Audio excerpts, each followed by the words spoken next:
Steph and I have made our way over west of Portland in Oregon to Buchholz Nursery.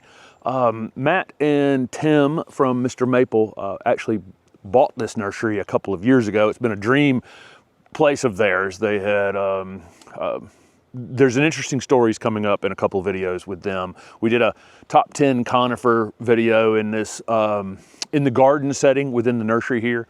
On Japanese maples and one on conifers. So those should be fun videos to show off, and we go through some of a little bit of their history with this nursery and then the opportunity to end up buying it. But Buchholz Nursery, Talon Buchholz, introduced a tremendous amount of Japanese maples out into the trade, as well as other plants as well. And the nursery is set in what is like a small botanic garden, groupings of small botanic gardens basically within the nursery, and these unbelievable specimens that have been in the ground for 30, 40, 50 years. And as one of those behind me is this giant cryptomeria, which has probably drawn my eye more than anything here in this collection.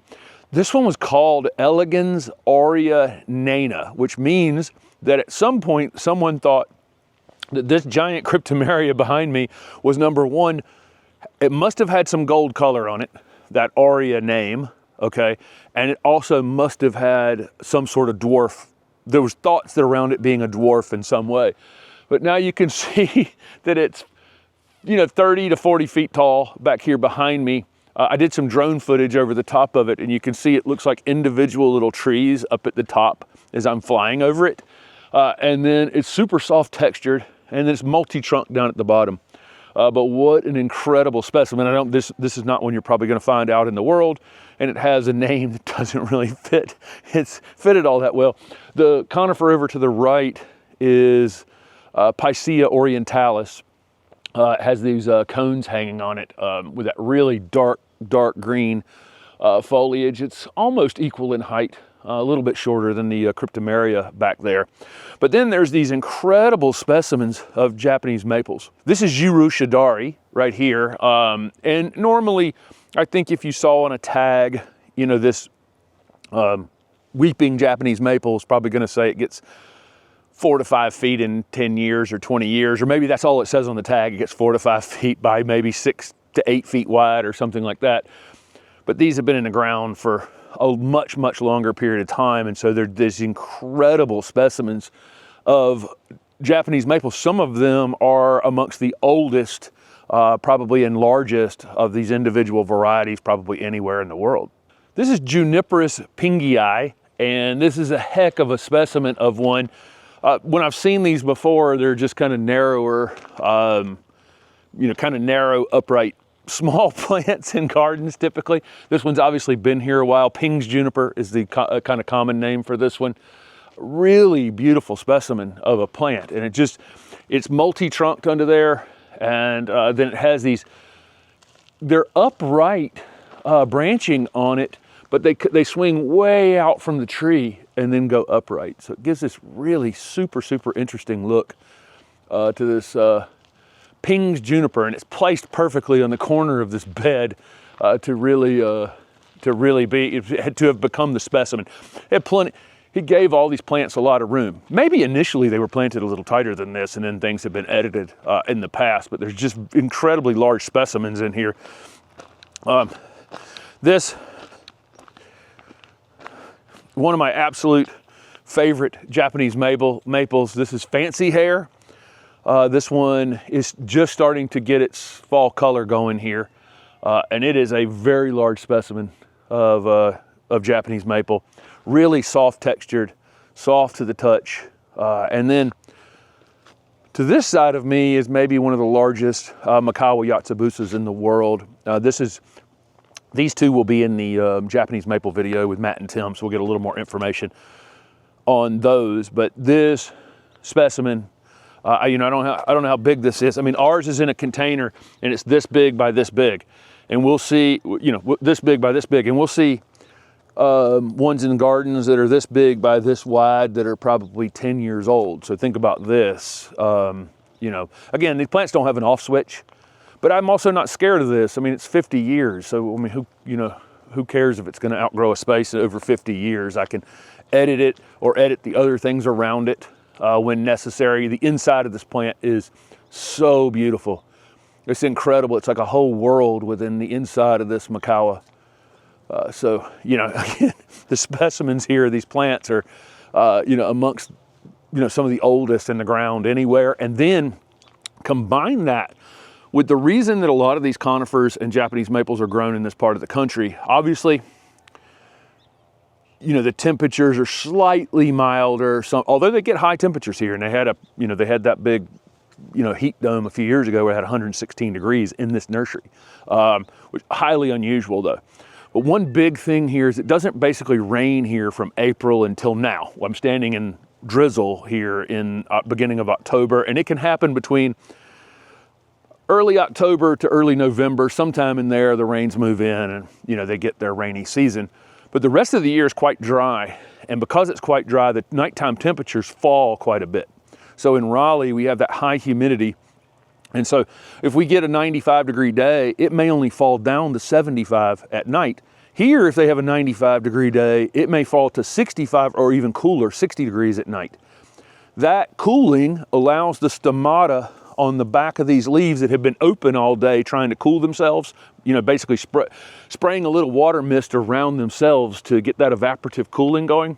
They're able to shut those down and then grow and be able to take a break at night, where our plants in Raleigh or in the southeast typically can't take that break.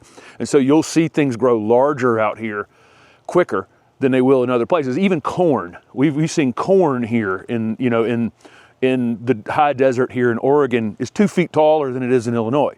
And again, that's part of that strategy, you know, that being able to close those stomata. It's a conversation I had at the Bennett Botanic Garden. Another video you guys are going to see with him was about that.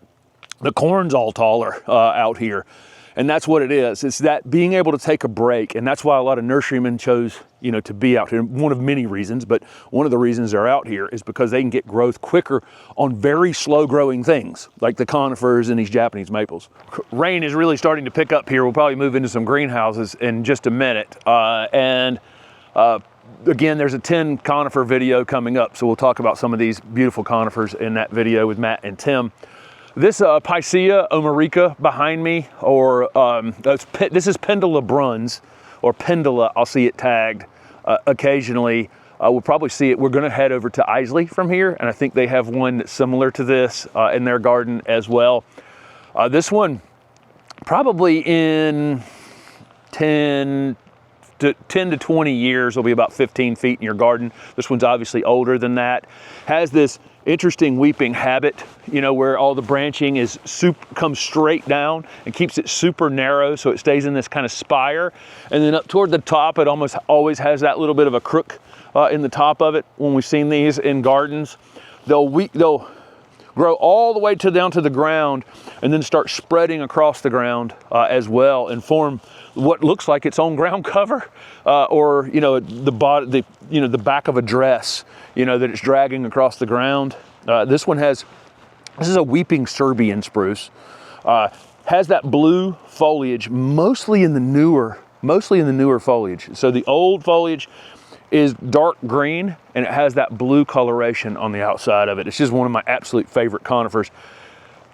Really don't hold up probably in our Raleigh garden, but it's zone 4 hardy, so people can grow this one way, way north. There's a dwarf ginkgo over here. I actually don't know what one this one is. There's a lot of named dwarf ginkgos out in the world. I imagine that Matt and Tim on MrMaple.com, they probably have several. What is the one that we have out by the road? I can't even think of it right now. It's not Troll. Yeah, we have Troll. There's several others, so I don't know what that one is. I'll have to, I'll go around and look at the tag and throw it up. Well, I wanted to show this this wire vine. This is like a very small-leafed Mullenbeckia. It's like a dwarf wire vine, basically. It's in this mound. It's in full bloom right now, but we use a lot of wire vine in containers at the house. We leave a little patch planted in the ground, and we pull from that each year. And it's just a nice little green addition to any container, just to weep over the side of it. It'll get, you know, come down to the ground. But this one is a super small leaf variety, and it blooms like crazy. So it's in full bloom here in October, or close to full bloom in October, covered in these small white flowers. But I may have to get a hold of this one because I think in any kind of container planting, this one would look really nice coming over the edge of a container and just staying super close to the edge of the container, or in some sort of rock garden like this. You can see some open space out here. They've done some, you've got to do some editing. When a garden is, you know, 50 years old or something, there's going to be some editing involved. So I think they're coming back out here. I think Matt told me in the next couple of months to do some significant planting in some of the holes here in the garden.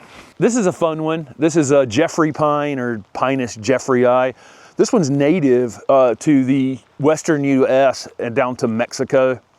It gets pretty tall in the wild. In the Sierra Nevadas, you'll see this plant pretty commonly. But I don't know that I've ever seen one in a garden. I just can't remember ever seeing one. But it has this kind of fluffy habit to it. And when you see them in the Sierras, they're just, they're tall, single-trunked trees typically. Have these long, super long needles, which I'm kind of drawn to because it's, like a longleaf pine in the southeast. It ends up with that similar look to it where it's a bit fluffy like that. This one has become a wildly multi-trunked plant down here at the bottom.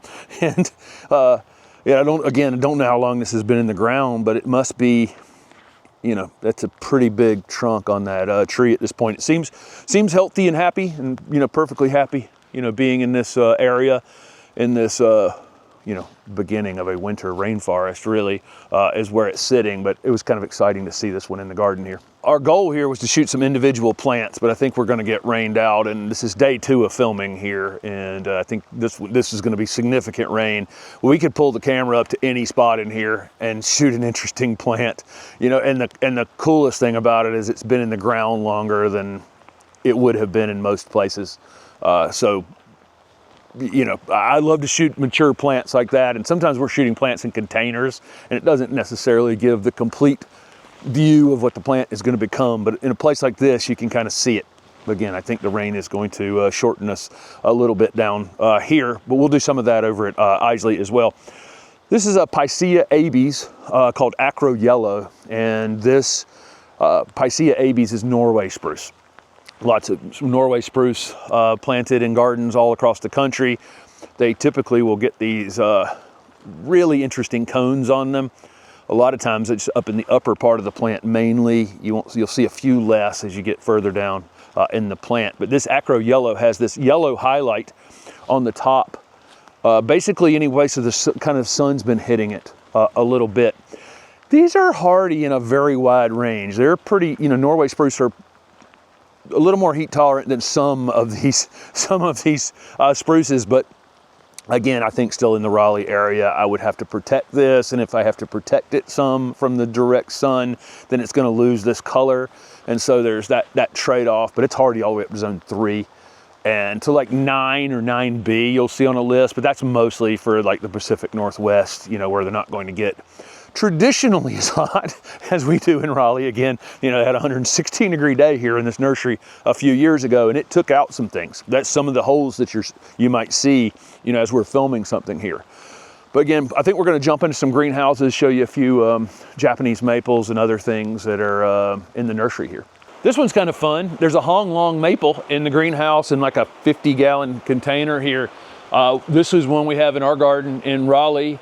Mark Wethington was the original person who introduced this plant. Matt told us yesterday when they wanted to start growing it initially, and it didn't have a name. It ended up with the name Hong Long, but it was initially, Matt said, we're going to name it Mark Wethington. And then I think Mark ended up, no, I don't want it to be called Mark Wethington. He didn't want one named after himself for whatever reason. Some people do and some people don't. But this one has this incredible maroon growth, and it's evergreen. It keeps its leaves through the winter time. Ours had a bit of a tough season last winter because we got too cold too quickly. So about, right through October and November, we had nights in the 60s. I've talked about this several times this past year, but then we went really cold really quick, and sometimes that can hurt leafy evergreen plants that just haven't prepared themselves. It's gonna hurt any plant, but it can really hurt leafy evergreen plants. But it has this super striking foliage on it. This is pretty much the biggest one I've seen It's up to the roof of this greenhouse and actually bent over in here. They're using this one for production. A lot of plants here at this nursery, they just need, you know, sometimes just need budwood material for grafting or for rooting or whatever they're doing. So they've got some fairly large specimens of things. And that also explains the things that are in the ground here. You know, they're, you know, you're planting them for observation, but you're also hoping that if you do observe it long enough and you like it and you want to name it, create a new plant, that you also have material at that point to create some new ones. Naming plants can be interesting. When you name something, like we have the Golden Falls redbud in our garden at the house, you know, that only fit, you know, that protects that for redbuds. You know, you can't name, you know, another one Golden Falls if that's trademarked. You know, if that Golden Falls is trademarked, you can't name it another redbud that. But you can name something else that if you wanted in another category. And this is Golden Falls Japanese maple here, and this was a seedling. This was a chance seedling one that has really bright gold foliage. We're near the end of the season here, and this one's This one needs some afternoon protection in order not to burn during the season because it has this bright yellow foliage, really nice weeping habit on it. But this one's in a shade house. It's almost so dark that it's losing some of the color. But during production here, that's fine. It doesn't matter. But for a customer, you're going to need a little more sun than this white poly shade house that we're in to get the color on it. And then in the fall, this one kind of turns an orangey red color. But super interesting. You know, again, you can have the same name, you know, when same cultivar name, just in a different plant. But this is a great variety. Again, for us in the Raleigh area, I'm going to have to play with this one a bit, right? If I put it in too much shade, I won't get the color. If I put it in too much sun, I'm going to get a little burn. So it's finding that sweet spot for some of these chartreuse colored plants can be a little tricky.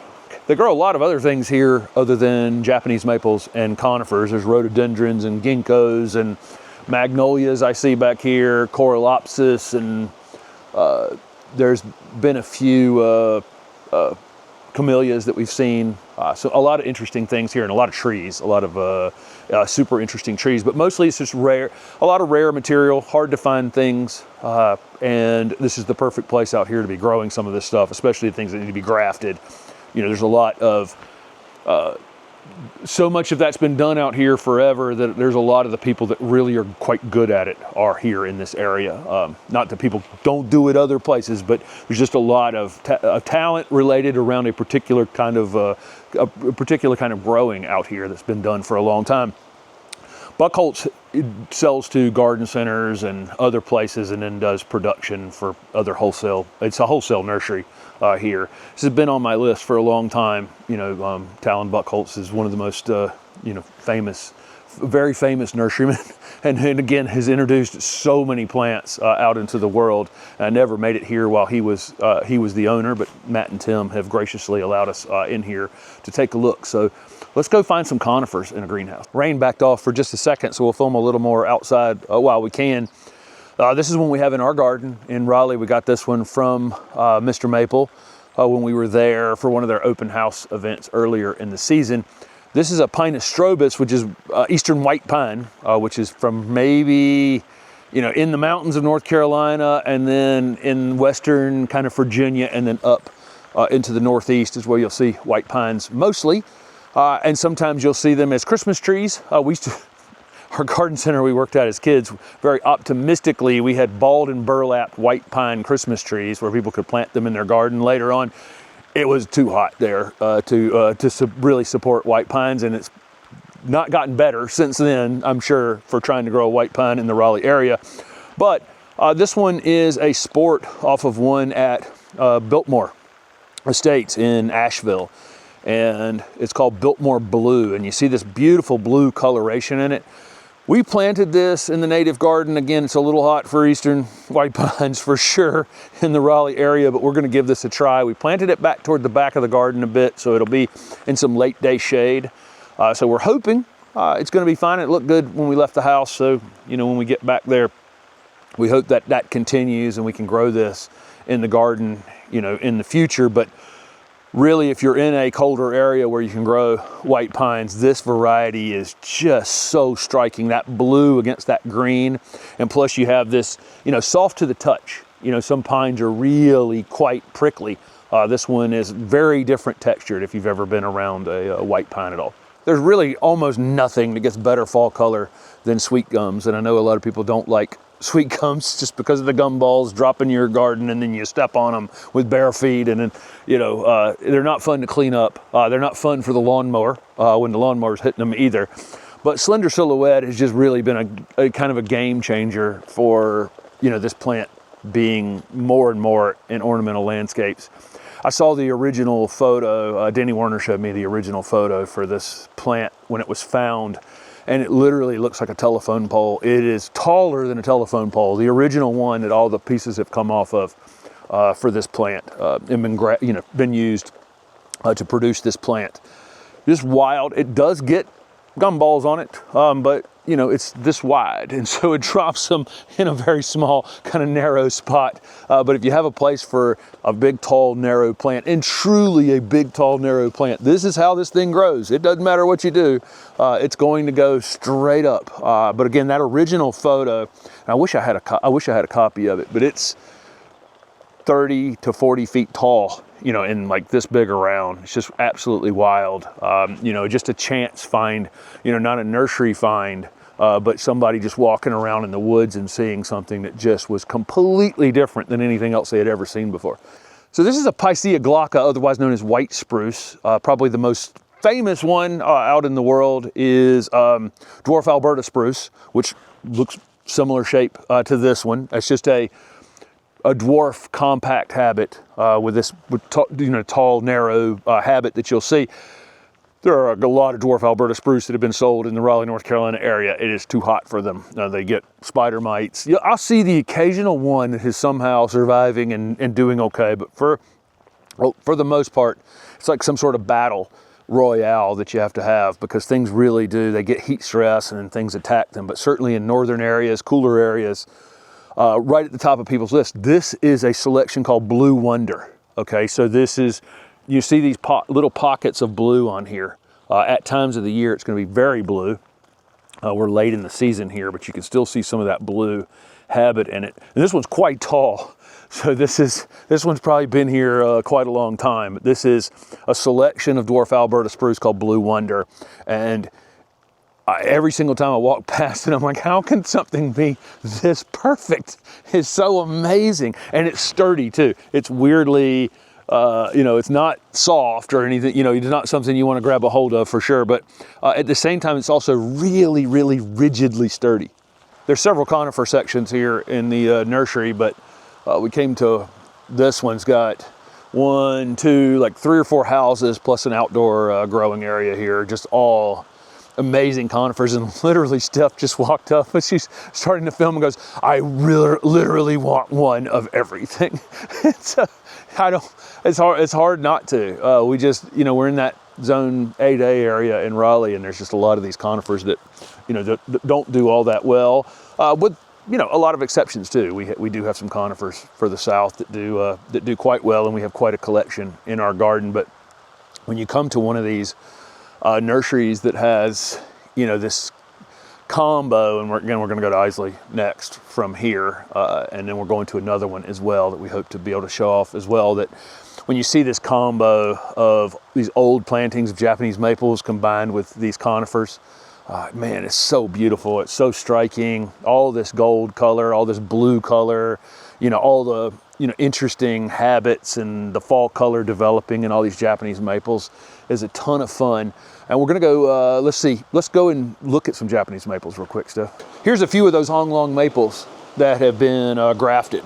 And let's see if we can find how this is done here. They were right here, side grafted. I actually don't know what these are grafted onto, but they were initially grafted right there. The little side bud graft, and then took hold, and you know, here it is. And then from here, you know, from this 1 gallon, you can turn this into a single trunk tree, or you could turn it into something slightly more shrubby.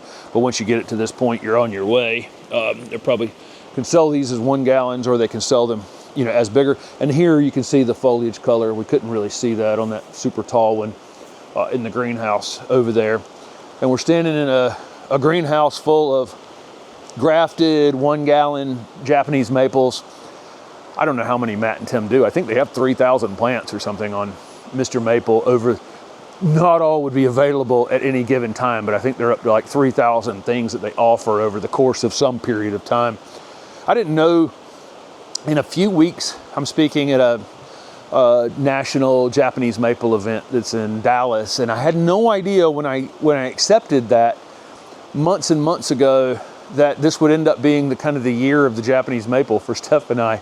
We ended up in we spoke at Matt and Tim's open house event that they had earlier in the year. Then we were at Jim and Lynn Swanson's house showing you guys how to prune Japanese maples when they were still dormant in the late winter, and then, or middle spring, or I don't remember where that was. It was right before, I think it was right before they were leafing out at that time of the year. And then what else? We went to the Netherlands and ended up filming that video with Cor. His father literally wrote Maples of the World. And then him and his father wrote a book together. He's currently working on another book. He's the owner of Esveld Nursery in the Netherlands, which is another mail order company for the Europe that has like 11,000 things in their catalog. They grow 7,000, I think, and as many as 2,000 different Japanese maples, something like that. It's really wild, but you know, a lot of history in Japanese maples with that family. We saw some of the oldest planted Japanese maples there. Then we went to a nursery you guys haven't seen the video for yet, and filmed with a guy named Jim Coote, who is the developer of butterfly candy butterfly bushes, but he's also working on some crazy Japanese maples as well. And so that was interesting. Some stuff we couldn't film that were just wild upcoming things that he's working on in his plant breeding. And then now we're several other things happened, and now we're out here on the West Coast looking at these incredible Japanese maples that are in the ground out here, and speaking at that event later. So it's just been a wild year where I didn't know when the calendar flipped over to 2025, it was going to be the year of the Japanese maple for us. We'll wrap this video up with a really interesting Japanese maple. This one is called Starfish, and you can see that it curls under. You know, the edges of the leaves curl under, giving the look of a starfish. You'll get some slightly different growth at different times of the year on this plant, but most of it is like this. Leaves out, kind of a reddish color, and then it becomes this purple color during the growing season, and then bright red in the fall. You can see it kind of has an upright habit, but it's a small upright one, maybe 6 to 8 feet, something like that, but with a fairly vertical habit. But it has the most interesting growth habit on it. I think it's the perfect one for our landscape because we can keep this one slightly narrower on the narrow side. So I think this is another one that we may ultimately end up bringing back to the landscape.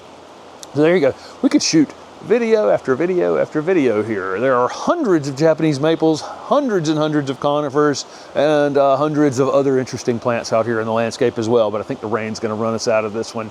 But you'll see the video from Matt and Tim, and maybe some sort of walkthrough with the drone footage over the garden and that kind of thing coming as well. So thank you guys so much for following along with our travels.